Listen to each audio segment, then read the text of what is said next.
Fala galera, bom dia, bom dia, bom dia. Sejam todos bem-vindos a mais uma aula do oitavo ano. Esta é a nossa aula de número 25, tá? Então, pessoal, o que nós temos para hoje? Vamos lembrar que na nossa última aula nós estávamos falando sobre valor numérico de uma expressão e resolvemos duas questões, beleza? Então nós vamos agora dar continuidade. Vamos resolver mais algumas questões para fortalecer essa ideia. Por quê? Porque o valor numérico de uma expressão é muito importante para o nosso entendimento. Fizemos a questão 2 e a 6. Se precisar, a gente faz novamente a 6. Vamos aqui para a questão 3. O que nós temos aqui na questão 3 diz aqui o seguinte. Bem interessante essa questão, pessoal, porque diz o seguinte. O modelo matemático mostra o número de pessoas, o número N de pessoas que compram determinado produto após T dias de veiculação publicitária. E nós temos uma fórmula, ou seja, um modelo. Esse modelo ele vai definir como nós vamos calcular a quantidade de pessoas compraram esse produto, beleza? Então a nossa fórmula é a seguinte: para a nossa questão 3, N é igual a 10 elevado a 3 mais 2 vezes 10 elevado a t. Precisamos lembrar que, pela nossa definição, N é o número de pessoas e t é o tempo de divulgação, de veiculação, beleza? Então a pergunta aqui é a seguinte: quantas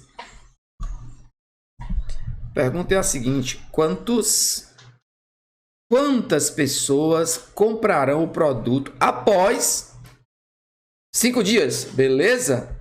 Então vamos calcular em 5 dias. Se nós sabemos que N é o número de pessoas, então nós temos 10 elevado a 3 é 1000, que é 10 vezes 10 vezes 10, mais 2 vezes 10 elevado a... Quanto vale o t? Aqui na nossa questão, o t vale 5, ou seja, após 5 dias. Beleza? Então, o número de pessoas vai ser 1000 mais 2 vezes 10 elevado a 5. Lembramos que se 10 a terceira são 3 zeros, 10 elevado a 5 são 5 zeros, ou seja, 100 mil. Então, nós vamos ter 1000 mais 2 vezes 100 mil, 200 mil. Beleza? Muito bem. Então, para finalizar, o número de pessoas que compraram esse produto durante essa publicação serão 200.001. Esse é o número de pessoas. Então, nós temos aqui uma expressão numérica, tá? Em função de t, e nós calculamos aí o nosso valor. Questão 4. Mais uma questão para valor numérico. O nosso valor numérico aqui é t sobre m mais 3. E o que é o v? O v é o valor do produto, tá certo? Então, nós temos t 43,2, então o valor do produto v vai ser t 43,2 m 1,5 mais 3. Beleza? Então, calculando aqui, V é igual a 43,2 sobre 4,5. Como as casas decimais são iguais, você apaga as vírgulas e fica 432 sobre 45, que vai dar aproximadamente 432 dividido por 45. Beleza? Nós vamos ter aqui 9. 9 vezes 5, 45. Vai 4. 9 vezes 4, 36. E 4, 40. 432 menos 405. 12 menos 5, 7. 2. 27. Então, desce o zero. 270 por 45. Aí põe a vírgula, né, pessoal? 270 vai dar 6. 6 vezes 5, 30. 6 vezes 4, 24. 3, 27. Resto, 0. Resposta, 9,6. Então, o valor numérico dessa expressão é 9,6. Beleza? Muito bem. Então, nós estamos trabalhando aqui bastante a ideia de valor numérico. Vamos para mais uma. Determine o valor numérico de y na igualdade y igual a 6 sobre x mais x menos 3,2. Para x igual a 1,5. Isso quer dizer o quê, pessoal? Isso quer dizer que onde tiver x, nós vamos colocar 1,5. Então, fica 6 sobre 1,5 mais 1,5 menos 3,2. Beleza? Então, y é igual a 6 dividido por 1,5 dá quanto? 6 dividido por 1,5 dá 4. Mais 1,5 menos 3,2 dá 1,7. Então, o sinal contrário subtrai e dá o sinal do maior. 1,7. Para fechar nossa questão, 4 menos 1,7 é como se nós fizéssemos 40 menos 17. Então, 40 menos 17 é 23. Isso quer dizer que 4 menos 1,7 é 2,3. Beleza? Então, pessoal, valor numérico, estamos ficando afiados. Vamos para a próxima. Questão 6 nós já fizemos, mas eu queria dar ênfase nessa questão aqui, por quê? Porque quando nós falamos nessas expressões, tá? P é igual a A mais B mais C sobre 2, essa fórmula, tá, pessoal? É para calcular a área de um triângulo com dimensões quaisquer A, B e C, tá? E para fechar a ideia, na letra B, ele dá uma nova fórmula. E a nova fórmula é P que multiplica P menos A, que multiplica P menos B, que multiplica P menos C. Essa fórmula também faz parte da ideia da área de um triângulo. Posteriormente, nós vamos lembrar delas, ok? Então, P seria, no caso, o perímetro, mas aqui nós temos o valor numérico. Então, nós temos o A vale 5, o B vale 13 e o C vale 10. Tudo isso dividido por 2. Isso é a nossa letra A, ok? Então, 5 mais 13, 18. 18 mais 10, 28. Dividido por 2, 14. Então, esse é o valor numérico de P.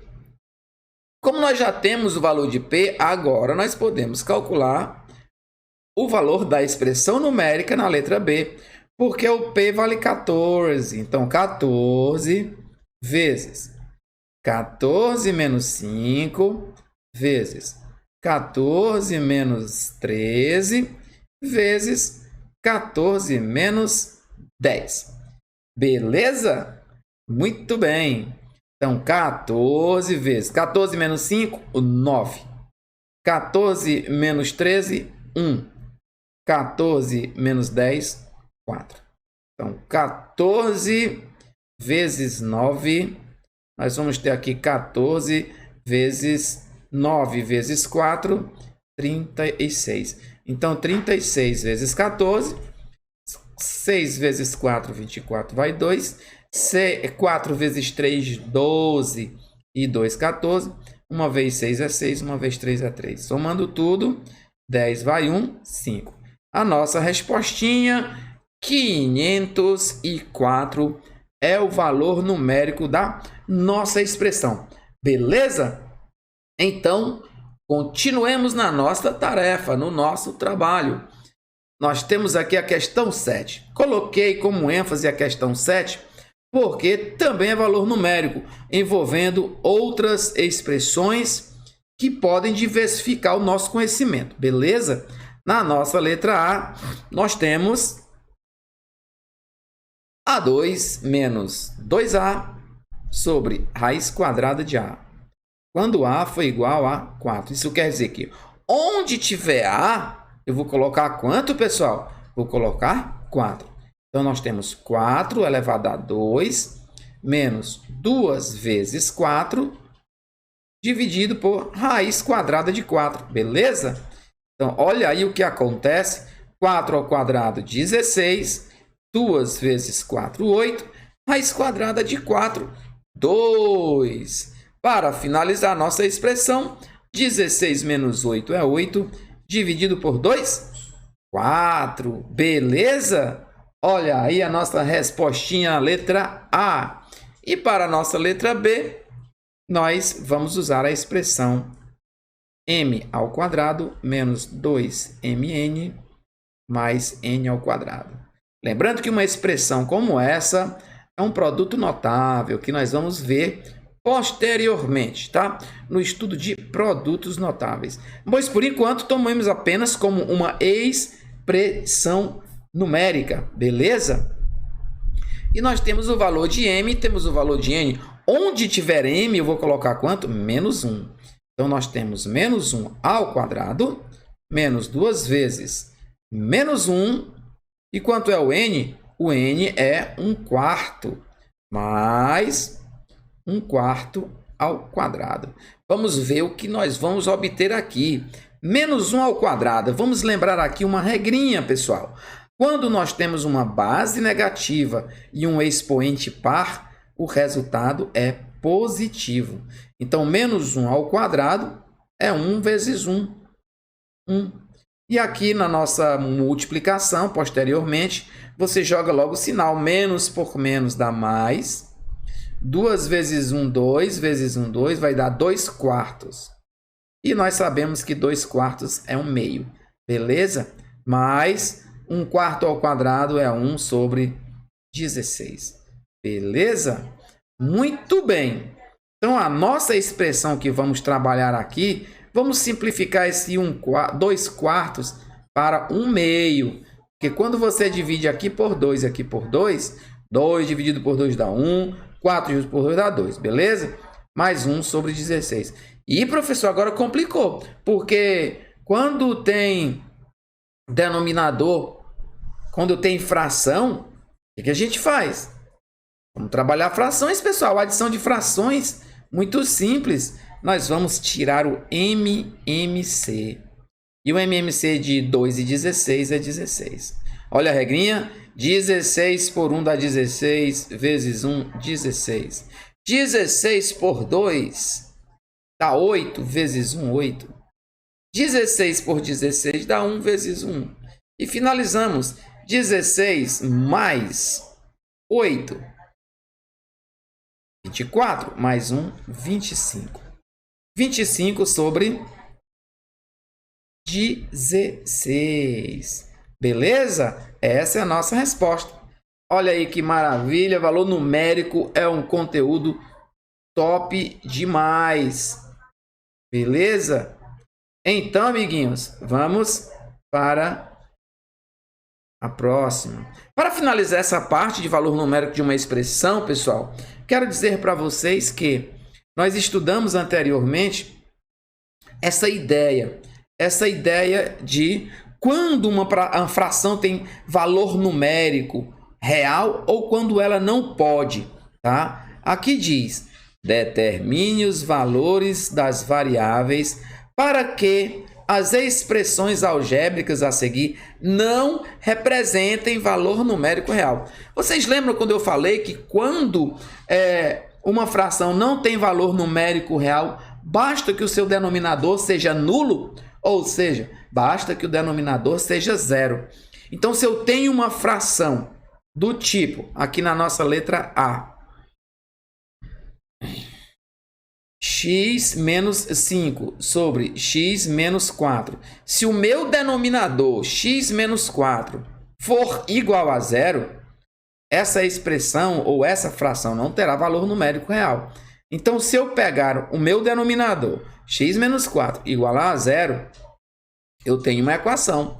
Mandando o menos 4 para lá de sinal trocado, o x vai ficar igual a mais 4. Ou seja, se o x for igual a 4, essa expressão algébrica não representará um valor numérico real. Por quê? Porque se você substituir esse valor aqui na expressão, vai ficar 4 menos 4, 0. E o meu denominador se anula e fica 0. Assim, esta fração não será um valor numérico, não terá um valor numérico real. Da mesma forma, a nossa letra B. Então, isso vale para todas as frações. O meu denominador é 1 menos 3A. Se ele for igual a zero, a fração não terá valor numérico real. Então, vamos fazer aqui uma troca. Vamos mandar 1 para cá de sinal trocado. Menos 3A igual a menos 1. O menos 3 vai para lá agora. Como ele está multiplicando, ele vai dividindo. Então, fica menos 1 dividido por menos 3. E fazendo o joguinho de sinal, menos por menos dá mais. Resposta, 1/3, beleza? Se o valor do x, ou se o valor de A for mais 1/3, aí eu vou somar 1 menos 1, 0, beleza? E na nossa letra C, da mesma forma, 2 mais 5x, se for igual a 0, nós vamos ter 5x igual a menos 2, porque o 2 vai para cá de sinal trocado, beleza? O 5 que está multiplicando vai como? O 5 vai dividindo. E fechamos a nossa letra C. E para encerrar, a letra D, da mesma forma, o meu denominador, 2 menos 2b, se for igual a 0, não representará valor numérico real. Como eu quero calcular o valor de b, vamos isolar 2b, beleza? Vamos isolar 2b. E esse 2 vem para cá de sinal trocado, menos 2. Para finalizar, b é igual a menos 2 dividido por menos 2. Menos por menos dá mais. 2 dividido por 2 dá 1. Beleza? E assim nós fechamos essa nossa parte. Ok? E pessoal, não podemos esquecer que o nosso próximo item é monômio ou termo algébricos. Agora vamos gastar uma ideiazinha aqui sobre monômio ou termo algébrico. Que nome estranho, monômio. Se você não se acostumar com esse nome monômio, pode chamar de termo algébrico. O que seria então, professor, o termo algébrico? Ou mono, ou seja, um termo. O termo algébrico, gente, é a representação de uma expressão envolvendo números e letras. Tá? Um termo só. Quando nós temos uma expressão numérica, nós podemos ter um termo, 2 termos, 3 termos e assim por diante. Nós vimos aí valor numérico de uma expressão anteriormente. E nós tínhamos mais de 2 parcelas às vezes. Cada parcela de uma expressão algébrica é chamada de termo algébrico. Olha o que nós temos aqui na nossa situação. Aqui diz o seguinte: esta figura representa um retângulo cujas medidas dos lados expressas em unidades de comprimento são x e y. Na letra A diz assim: qual é a expressão algébrica que representa a área? A área de um retângulo, pessoal. Vamos lembrar? A área de um retângulo é base vezes altura. Então, a área do retângulo, a base é x e a altura é y. Simples assim. X vezes y. Letra B. Qual é a expressão que representa o perímetro? O que nós sabemos sobre o perímetro, pessoal? O perímetro é a soma de todos os lados. Então, perímetro vai ser x mais x mais y. É a soma dos 4 lados, correto? Então, nós temos x mais x, 2x, y mais y, 2y. Simples assim, beleza? E na nossa letra C, nós temos entre as duas expressões algébricas que você escreveu nos itens A e B. Existe alguma diferença entre elas? Sim. Qual, pessoal? Qual é a diferença? Uma tem só uma parcela, xy. A outra tem 2 parcelas. Ou seja, a primeira é um monômio e a segunda são 2 monômios. E 2 monômios representam uma expressão algébrica denominada binômio, beleza? Então, na nossa questão 2, diz assim: suponha que o número real x, como você representaria o dobro de um número x? 2 vezes x, ou simplesmente 2x. Isso é o dobro. Se fosse o triplo, seria 3x. A questão diz, letra B, o quadrado do número acrescido do próprio número. Que número, professor? Está bem aqui, pessoal. X. O quadrado de x é x elevado a 2. Acrescido do próprio número de x. Olha aí. Nós temos na primeira situação um monômio e na segunda situação um binômio. Então, se for um termo, é monômio. Se for 2 termos, é binômio. E se for 3 termos, é trinômio. Beleza? Nós vamos finalizar essa nossa aula de hoje, ok? Fazendo mais essas 2 situações, mas posteriormente vamos dar continuidade, porque é o início de um novo conteúdo na nossa história da matemática do 8º ano, beleza? Então, a figura ao lado é representada por um triângulo equilátero. O que é um triângulo equilátero? É um triângulo que possui 3 lados iguais, beleza? A pergunta é, a expressão algébrica que representa o perímetro, tá? É o quê? É 3D. Perímetro, D mais D mais D. O perímetro é igual a 3D. Beleza? Na nossa questão 2, a caixa de presente representa um bloco retangular. Então, nós temos as dimensões, beleza? Então, como é que eu posso representar o volume? O volume de uma caixa é representado pelo produto entre suas dimensões. A vezes B vezes C. Ou simplesmente ABC. Tá? Onde, lembrando, V é o quê? O volume da caixa. Beleza, pessoal? Então, pessoal, nós finalizamos a nossa aula porque o nosso tempo acabou. Mas nós continuaremos na próxima aula falando sobre os monômios e suas particularidades. Beleza? Nos vemos então, pessoal, e até a próxima. Valeu! Tchau!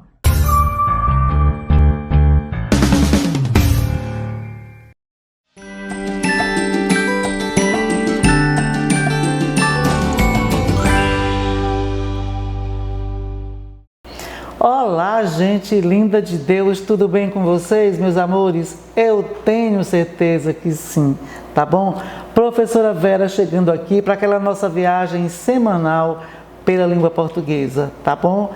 Olá, Eli, tudo bem com você? Deus abençoe, seja bem-vindo. Nossa viagem hoje, para a qual eu peço que você pegue o nosso passaporte, ela vai acontecer na unidade 8, capítulo 2, com as orações coordenadas. Preparados? Bora lá! Mas o que são orações coordenadas, né? Meus amores, são as orações sintaticamente independentes e que são ligadas por conectivos ou são justapostas, separadas por vírgulas, tá? ou elas são ligadas por conectivos ou são justapostas e, nesse caso, separadas por vírgula. Por exemplo, nós temos aqui: a atriz falou aos jornalistas e despediu-se em seguida. Nesse caso, nós temos aqui ligadas por um conectivo, né? A conjunção coordenativa aditiva e ou i no Piauí, tá bom? Vamos então para a classificação das orações coordenadas. Bom, as orações coordenadas, elas são classificadas em sindéticas e assindéticas, e nós vamos entender cada uma de modo separado, ok? As sindéticas são as orações coordenadas introduzidas por conjunção. Acabamos aí de ver um exemplo no slide anterior, ok? Observem aqui: deve ter chovido à noite, pois o chão está molhado. Bem aqui uma conjunção, tá? E as assindéticas, quais são? O que são as orações assindéticas? São as orações coordenadas que não são introduzidas por conjunção. Então nós temos aqui: tudo passa, tudo corre, é a lei. Então você viu aí que não tem a presença da conjunção, tá bom? Bom, nós vamos então agora estudar as orações coordenadas sindéticas, tá bom? Que essas aqui são as que nós devemos estar atentos, porque em relação às assindéticas, se elas não são introduzidas por conjunção, nós não só vamos saber isso a respeito delas. As sindéticas não, a gente vai ver que existe uma classificação dentro desta classificação de sindética, e nós vamos agora, a partir de agora, estudar cada uma, tá? Olha, as orações coordenadas sindéticas, elas são classificadas de acordo com a conjunção coordenativa que as introduz. E cada uma dessas conjunções vai estabelecer relações de sentidos, tá bom? Primeira delas são as aditivas, tá? As orações coordenadas sindéticas aditivas. Elas estabelecem ideia de adição, de soma. Se você observar o próprio nome, já vai lhe ajudar, né? Aditiva, tá? Exemplo: não venderemos a casa nem o carro, onde nem é a conjunção coordenativa aditiva. As adversativas são aquelas conjunções coordenativas que estabelecem oposição, né? Ideia de oposição, de adversidade. O nome já diz, né? A adversativa lembra adversário, ok? Gostaria de ter viajado, mas não foi possível, onde o mas é a conjunção coordenativa adversativa. Temos ainda as alternativas, que são as que estabelecem alternância. Se você observar, os nomes já entregam a relação de sentido, tá bom? Siga o mapa ou peça informações. O que que você vê aqui? Uma alternativa, né? Ou você segue o mapa ou você pede informações, tá bom? Onde o ou é a conjunção coordenativa alternativa. Conclusivas, estabelecem conclusão, tá? Então, são todos cegos, portanto, não podem ver. Veja só, são todos cegos. Então, o que que se conclui? Não podem ver. Então, portanto, é a conjunção coordenativa conclusiva. E por último, nós temos as explicativas. As conjunções coordenativas explicativas são as que estabelecem explicação.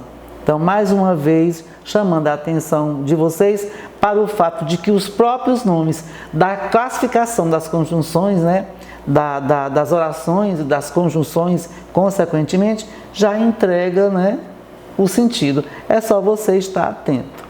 Então, senti frio porque estava sem agasalho. Então, senti frio porque estava sem agasalho. Ok? Então, o porquê aqui é uma conjunção coordenativa explicativa. Eu tenho certeza que vocês entenderam. Então, além das explicativas, conclusivas e alternativas, nós temos as aditivas e as adversativas. Tá bom? Aqui nós temos no nosso livro, na página 273, tá? Eu gostaria que vocês ficassem atentos. Os efeitos expressivos das orações coordenadas sindéticas alternativas. Estamos falando de efeitos expressivos. Vamos ler aqui este poema do Fernando Pessoa, tá? Não tenho razão para dizer que não, nem tenho fim para dizer que sim. Se acordo enganado e não vejo nada, ou se digo assim, talvez, ou por uma vez, ou então ao invés, ou então a fingir, eu quero crer, mas não vou dizer, se já vou saber, quero decidir. Então nós temos aí uma poesia do Fernando Pessoa, onde você percebeu a presença aí, né, da conjunção coordenativa alternativa, ou se tem chuva ou se tem sol. Também tem a Cecília Meirelles que faz uso, né, nessa poesia aí da conjunção coordenativa alternativa. Vamos aqui observar, tá? Você pode até abrir o seu livro, é bom que você acompanhe pelo livro, página 273, quase finalizando, né, gente? 273, chegando lá, cheguei. Então nós temos aí, identifique nesse trecho do poema de Fernando Pessoa 2 exemplos de orações coordenadas sindéticas alternativas. Aí você vai bem aqui assim, o primeiro, né? Ou se digo assim. Primeira situação aí de exemplo de oração. Ou ainda você tem bem aqui, ou então a fingir. Tá? 2 exemplos aqui de orações coordenadas sindéticas alternativas, tá? E aí você vai responder a alternativa B, que pergunta e você já sabe. Qual é o sentido expresso por essas orações? É só você lembrar qual é o sentido que expressa a conjunção ou as conjunções coordenativas alternativas, né? Sentido de alternância, de exclusão, porque ou você diz de um jeito ou você diz de outro, tá? Ou você finge de um jeito ou você finge de outro. Tá bom, gente? Então essa ideia de alternância de exclusão. De exclusão porque é a opção ou de um jeito ou de outro. Ok? Então, nós tratamos aqui dos efeitos expressivos das orações coordenadas sindéticas alternativas. Temos ainda, na mesma página, tá? Um poema da Flora Figueiredo, tá? Vou ler para você rapidinho aí e vou lhe pedir que você responda as questões sobre esse texto. Vou apenas ler para você, tá? Caos. Não sei se rasgo de vez ou se costuro, se desmancho tudo ou se decoro, se aumento o espaço ou se levanto o muro. Desajuste. Se eu tirar a goma, a folha entorta, mas se eu a deixar, é folha morta. Se eu limpar o trilho, fica liso, mas se deixar ficar, perde-se o brilho. Um pouco de emoção, um pouco de loucura. A roda passa, a vida dura, até o dia em que a poesia se desmanche e de uma vez para sempre a música se canse. A pedra do chão então se abre ao meio e vira-se recheio de uma terra em transe. Muito bem, o poema Caos da Flora Figueiredo. Gente, aí você está sendo solicitado a responder essas questões aí, que tem a ver, que tem relação com o poema da Flora Figueiredo, tá? Ó, letra A, do que a voz em primeira pessoa trata neste poema? De que forma isso se relaciona ao título? Letra B, o poema é introduzido pela expressão não sei. Que efeito de sentido essa expressão adquire no poema, considerando o assunto apresentado? Tá? Isso é importante para a compreensão do texto. Já aqui na letra C, já vem para o nosso conteúdo de hoje. Nos primeiros versos do poema, uma conjunção foi empregada repetidamente. Que conjunção é essa? Você vai olhar e você vai saber com certeza qual é a conjunção. E a letra D, que efeito expressivo a repetição dessa conjunção imprime ao texto, tá bom, meus amores? Percebam que todas as situações em que a gente dá um conteúdo e põe um texto, geralmente as primeiras questões têm a ver com a compreensão do texto. Isso é importante para a gente manter a nossa leitura em dia, tá bom? O que é bom saber a respeito das orações coordenadas e das conjunções coordenativas, tá? No caso aqui, das conjunções coordenativas alternativas. E que é importante você saber, o que é bom você saber?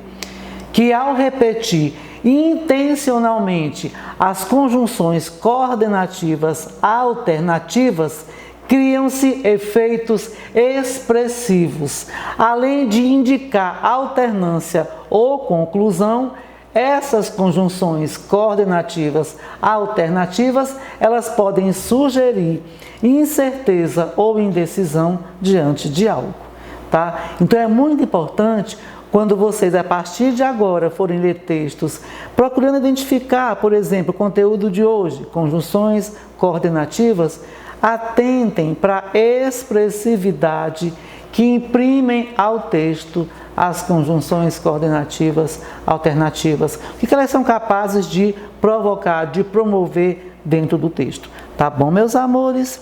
Gente, e para vocês treinarem, para vocês perceberem, se darem conta do que entenderam, do que aprenderam, do que apreenderam na aula de hoje, eu sugiro que vocês respondam, se já tiverem respondido, respondam de novo, com outro olhar, com um pouco mais, quem sabe, de segurança, nas páginas 270, 271, 272 e 273, tá bom? São várias situações de atividades relacionadas ao nosso conteúdo de hoje. Qual foi?